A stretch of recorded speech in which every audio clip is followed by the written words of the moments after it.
तर दादा आमच्याकडे जसं आलं तसं आमच्याबद्दल दादा बोलले की खूप चांगला मी एंटरटेन करतो आणि एंटरटेन करायचा आम्ही प्रयत्न करतो पब्लिकला.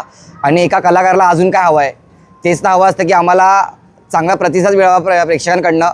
आम्ही जी कला आहे, जी आम्ही सगळे पोरं आमची जी आम्ही मेहनत करतो आहे, त्या कलेला फक्त आम्हाला तुमचा एक प्रतिसाद मिळावा. आणि खरंच एकदा तुम्ही आम्हाला कुठल्याही फंक्शनसाठी एकदा बोलून बघा. आम्ही खरंच तुम्हाला एंटरटेन करू, कारण की स्वर्ण रिदम गेल्या 8 वर्षापासून या लाईनीमध्ये आणि आम्ही बहुतेक असे मोठे मोठे कॉलसुद्धा आम्ही वाजवलेले आहेत. तर दादा इथे आले, त्यांनी आम्हाला आमचं वादन बघितलं, त्यांच्याकडनं सुद्धा आम्हाला रिस्पॉन्स चांगला भेटला आहे. तुमच्याकडनं सुद्धा आम्हाला रिस्पॉन्स चांगला भेटावा. आणि जेवढं होईल तेवढं सगळं या व्हिडिओला नक्की लाईक करा, कमेंट करा आणि शेअरसुद्धा करा. आणि आपल्या स्वर्ण रिदम ग्रुपचा जो आपला पेज आहे, जी आपली फॉलो आहे, आपला इंस्टाग्रामचा अकाउंट आहे, त्यालासुद्धा फॉलो करा. दादा आपण तुम्हाला नक्कीच खालती लिंक देतील, त्याच्यावरती जाऊन तुम्ही नक्की आपल्या ग्रुपला फॉलो करा. आणि आपला टार्गेट आहे 10K चा. चला, जय महाराष्ट्र. जय महाराष्ट्र.